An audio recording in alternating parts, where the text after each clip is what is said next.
আসসালামু আলাইকুম ওয়া রাহমাতুল্লাহ। সুপ্রিয় ইসলামের আলোর দর্শক মণ্ডলী, আশা করি মহান আল্লাহ রাব্বুল আলামিনের অশেষ রহমতে আপনারা সবাই ভালো আছেন। আমাদের প্রিয় নবী হযরত মুহাম্মদ সাল্লাল্লাহু আলাইহি ওয়াসাল্লাম প্রত্যেক ফরজ নামাজের পর এই 8টি দোয়া ও আমল করতেন। আমরা অনেকেই ফরজ নামাজটা আদায় করে বাড়িতে চলে আসি।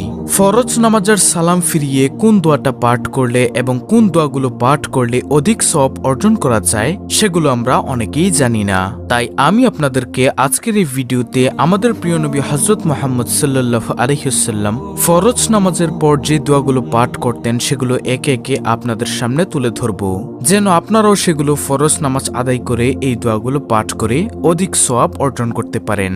আমলের ফজিলত সহ আমি আপনাদেরকে দোয়াগুলো বলে দিব। তাহলে প্রিয় দর্শক, আজকের ভিডিওটি সম্পূর্ণ দেখার জন্য অনুরোধ রইল।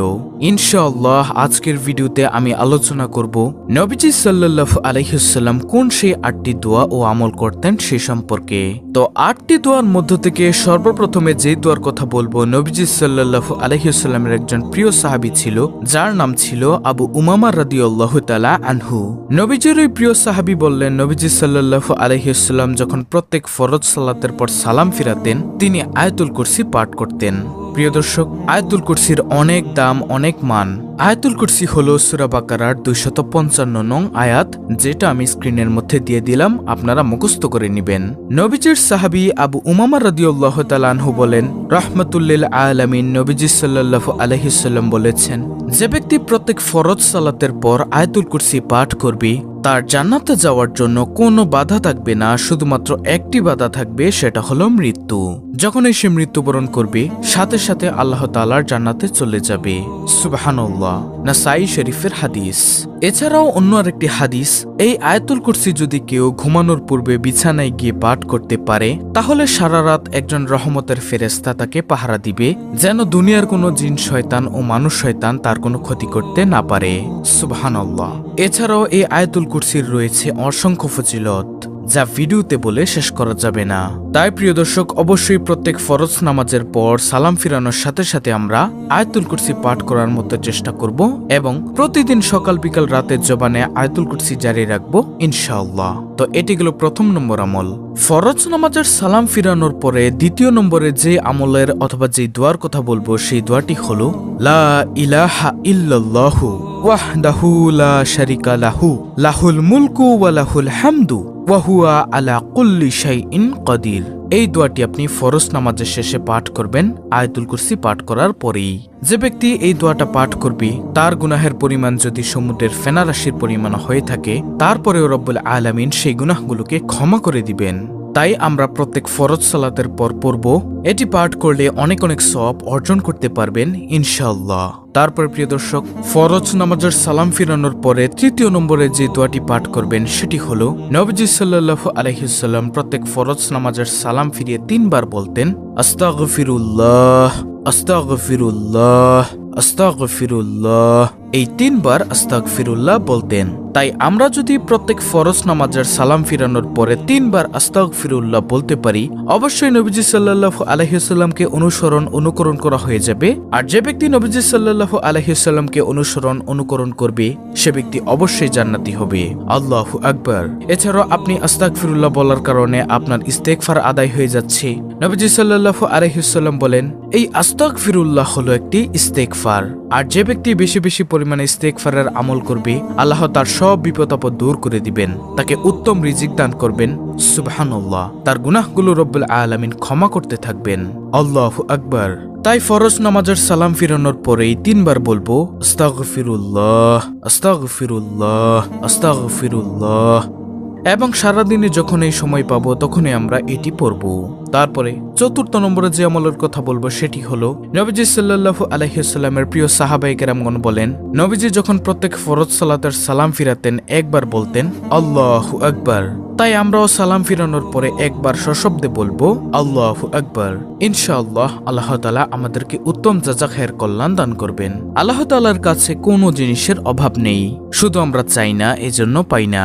যদি আমরা চাইতাম তাহলে অবশ্যই আমরা পাইতাম, হয়তোবা দুনিয়াতে হয়তোবা আখিরাতে। তাই আমরা প্রত্যেক ফরজ সালাতের পর আল্লাহু আকবার বলার চেষ্টা করব ইনশাআল্লাহ। এটা হলো নবীজির একটি সুন্নতি আমল। ৫ম নম্বর আমলটি হলো এই দোয়াটি পাঠ করবেন, সুবহানাল্লাহি ওয়ালহামদুলিল্লাহি ওয়ালা ইলাহা ইল্লাল্লাহু ওয়াল্লাহু আকবার। নবীজি সাল্লাল্লাহু আলাইহি ওয়াসাল্লাম কিছু সাহাবায়ে কেরামদেরকে সাথে নিয়ে একদিন এক জায়গায় যাচ্ছিলেন। নবীজি একটি গাছের ডাল ধরে জোরে জোরে ঝাঁকি দিলেন, এতে করে দেখা গেল ওই গাছ থেকে কিছু পাতা ঝরে পড়ল।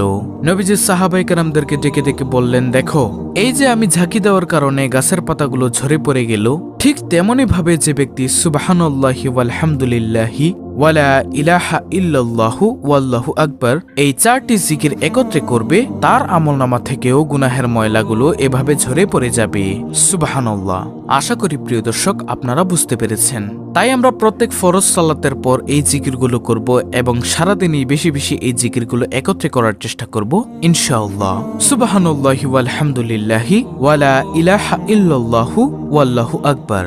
ফরজ নামাজের সালাম ফিরানোর পর এর 6ষ্ঠ নম্বর আমলটি হলো প্রতিদিন কমপক্ষে 100 বার বলবেন সুবহানাল্লাহি ওয়া বিহামদিহি।